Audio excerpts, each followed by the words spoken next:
What's poppin', everybody? This is the cartoon kid Ray Rawlins, and we're continuing our reviews of the Infinity Train series, and we're on book 2, episode 4, called The Toad Card. Now, of course, before we get into the episode breakdown and all that good stuff, we're gonna get a little description from Alex Payne telling us what the episode's all about. So, what happens in this episode, Alex? Well, I feel like this episode, in terms of plot, is kind of difficult to describe because it's so simple. It continues off from the last episode, obviously, when the Flex pops out of the lake and chasing the three of them down, and they end up in this toad car where all the doors are locked, and basically there's a toad on the ground, and for them to get out, one of them has to kick the toad, but the toad is begging not to be kicked. So they basically have this stalemate where no one's kicking the toad, and the Flex are stuck outside the door trying to influence Jesse into letting them in. And Jesse's reflecting on some of the things he did when he was outside of the train car, and that probably ended him up on the train car in the first place. So, but for my first thoughts, I was listen. That Toad is one of my favorite characters in the No, entire series. you see, I thought the same thing. One, he has a dope black voice. I thought that was. He was like, "Oh no, please don't kick me. I'm begging you." Listen, where do they be getting these deep ass voices from? I don't know. I have no idea. But that Toad man, he was like, "Please don't kick me." It's so funny because like they building up the tension, and I guess that you could argue this is a moment, but they building up the tension, they're fighting and shit, and then they just staring each other down, and then you just say, "Please don't kick me." And they look down, they see this Toad. Because I wonder where that voice came from too. Oh, what the hell is that?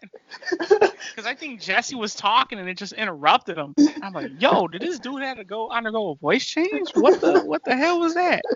But you see that damn Toad? I forgot what he said. He was like, "Oh, bless my lucky warts," or whatever. He was just comedic gold. Okay, at least to me, his jokes were so stupid and funny. It was like, oh man.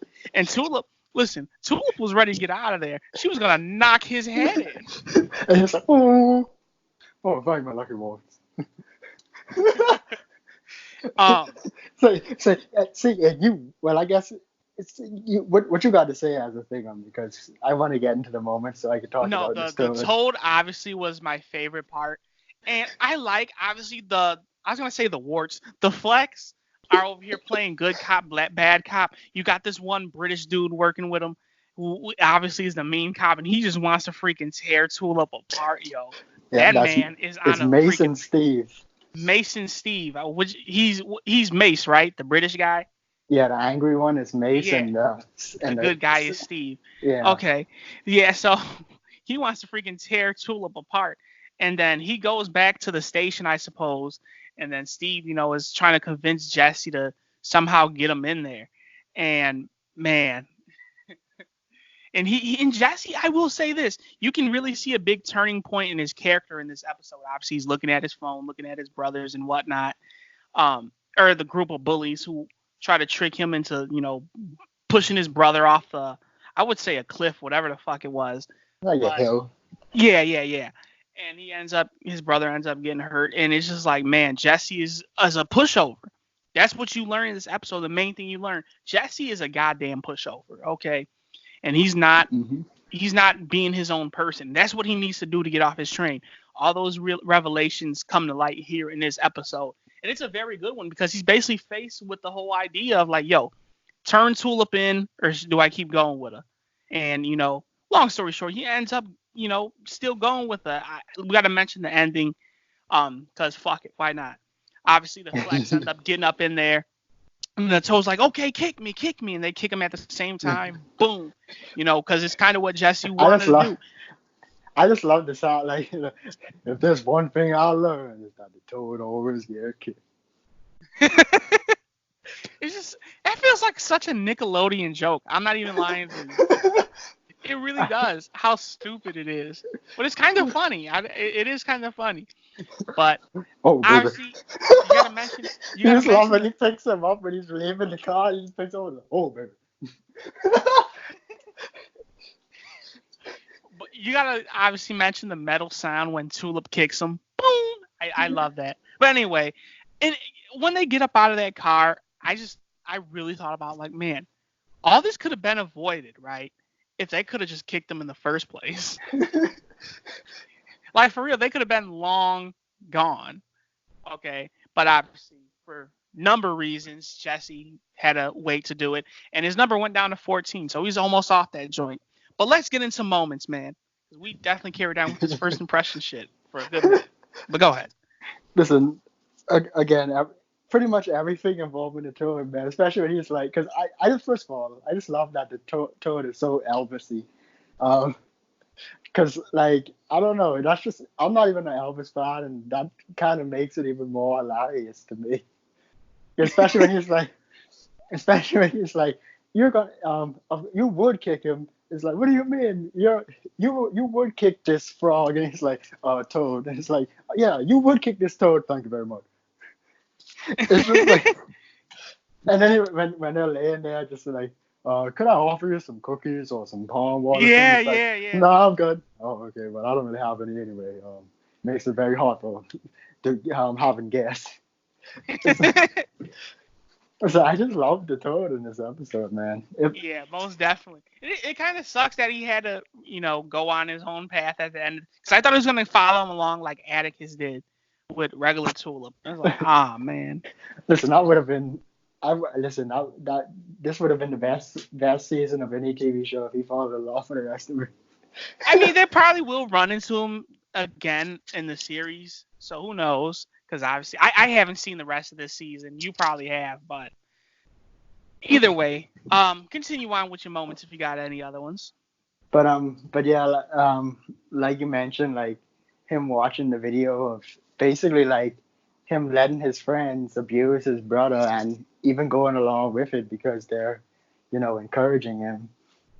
And like you mentioned, you gotta like how Steve is just playing like, oh Jesse, I'm so glad you're safe. And Tulip's realization of like, I guess how she feels about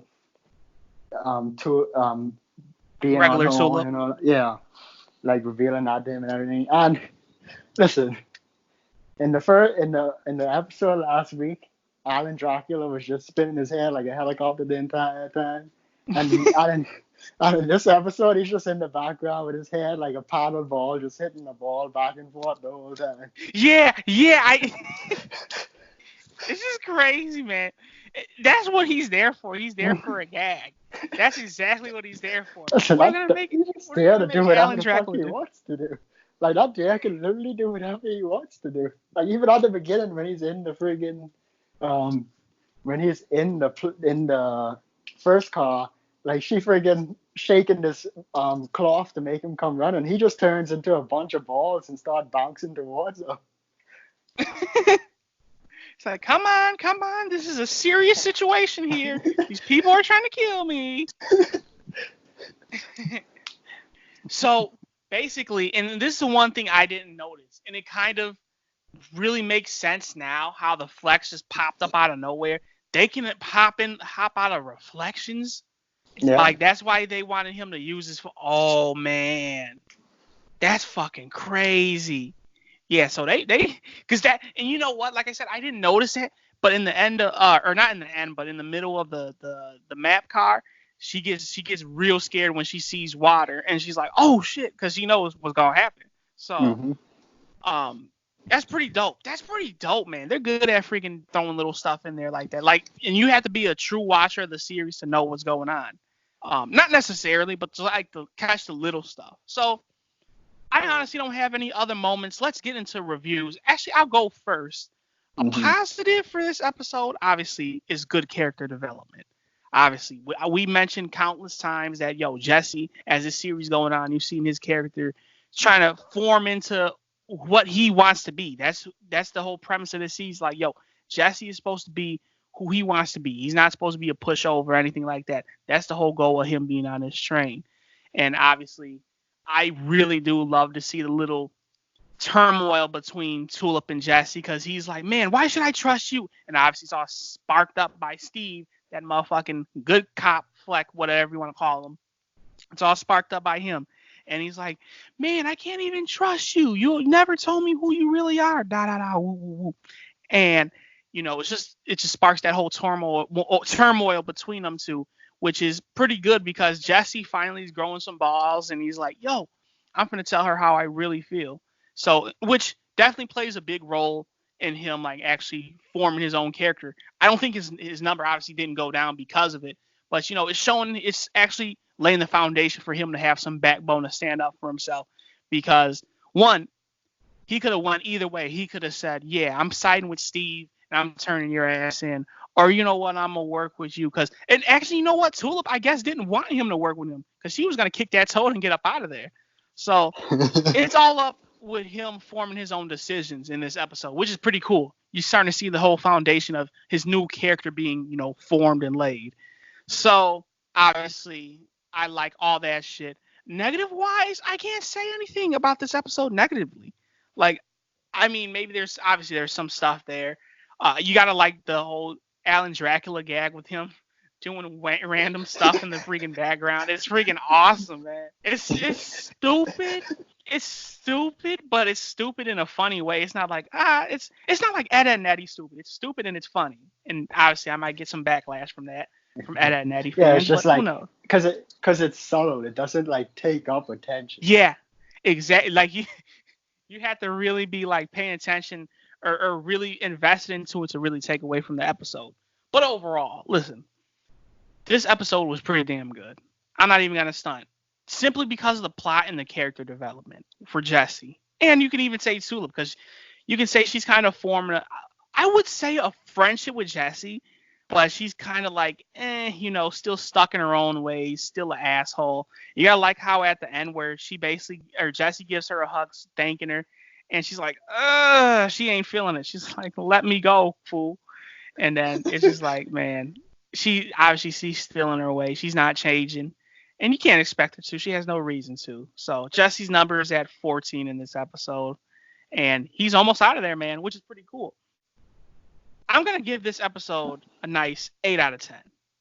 And simply because of the plot and Jesse's character development, which not only adds a lot to the episode, but adds a lot to the series. Just the feeling of it felt like it was going to be a big episode. Obviously, you got the Flex going after Tulip, which is definitely going to be seen a few more times throughout this series, or this season rather. So it's going to make that for a fun, nice, intense, suspenseful episode. Like, yo, what's going to happen next? So simply because of that, I'm going to have to give this episode an 8 out of 10. Very good episode. Probably the best episode of the book, if you ask me.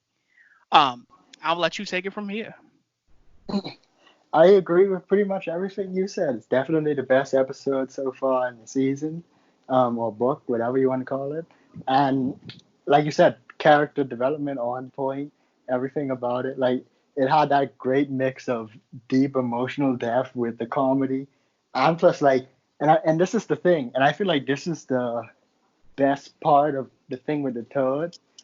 I feel like they did great with realizing that something really good shouldn't be beaten into the ground. Exactly. And that's probably why he had to leave, to be honest with you.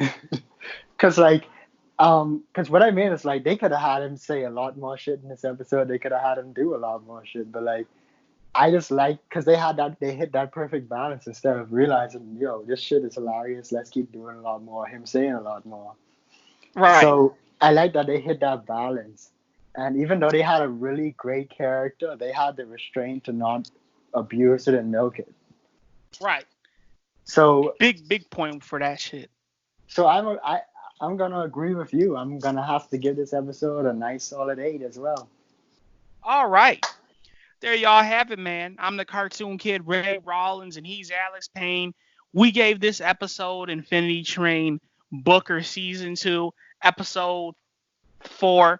I keep getting confused on the numbers, man. The Toad Car. Very good episode, man. Very good episode. 8 out of 10 for both of us. Y'all know what it is, though. This is the Cartoon Kid channel where we talk cartoons and we do it daily, baby.